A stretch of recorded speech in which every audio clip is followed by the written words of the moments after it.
Good afternoon, teachers. Hope everyone's doing well. I'm going to take a second to go over our agenda here on the 6th week of the semester, September 27th. And as usual, the agenda starts off with learning targets and then moves right into an overview of last week's reading, which were from the Niet Bodhi book, Affirming Diversity, Chapter 5, which had focus on culture and identity. And I thought I think that this chapter does a really nice job of not only covering just the kind of background information around these two topics, but providing some very specific strategies for addressing them in your classroom and keeping that momentum going and that theme going about developing some pedagogies to address some of the issues that we've been talking about since the beginning of the semester. This week, we are going to focus on the next section is reading, and this week we're going to focus on culturally responsive teaching. You might know it as culturally responsive pedagogies, and I have several items that I would like to read, starting with a seminal work by Geneva Gay from 2002 called Preparing for Culturally Responsive Teaching. Does obviously a great job of discussing this topic and provides some very concrete examples and strategies for you to integrate culturally responsive teaching into your classroom. Next item is a culturally responsive teaching guide for evidence-based practice for teaching all students equitably, which was prepared by the Equity Assistance Center, which is a DOE-sponsored organization. Again,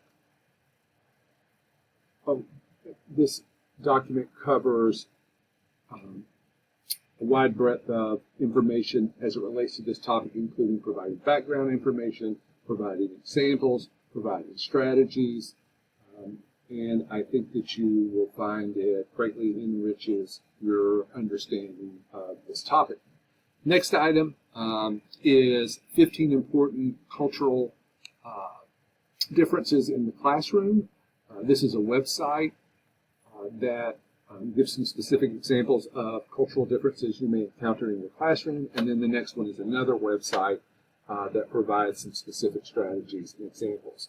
Under that, I give you 4 prompts, trying to kind of differentiate the prompts and kind of appeal to some different learners, but also different objectives for the class. One's kind of geared more towards a specific teacher leader, with creating a graphic organizer that could kind of function as a professional development for your colleagues, asking you to bring in and make some connections to your ongoing practice with perhaps talking about a tool you're already using in your school and connecting that tool, like the Affirming Racial Equity tool that's listed here in number 4, and about how that connects specifically to the readings. So pick one of those prompts. Please make a post by Saturday and then respond to 3 of your colleagues by by Monday. Last item is just a summary and then our discussion forum, and that's all we have for this week. I hope everybody is doing well. Hope you're having a wonderful start to your work week.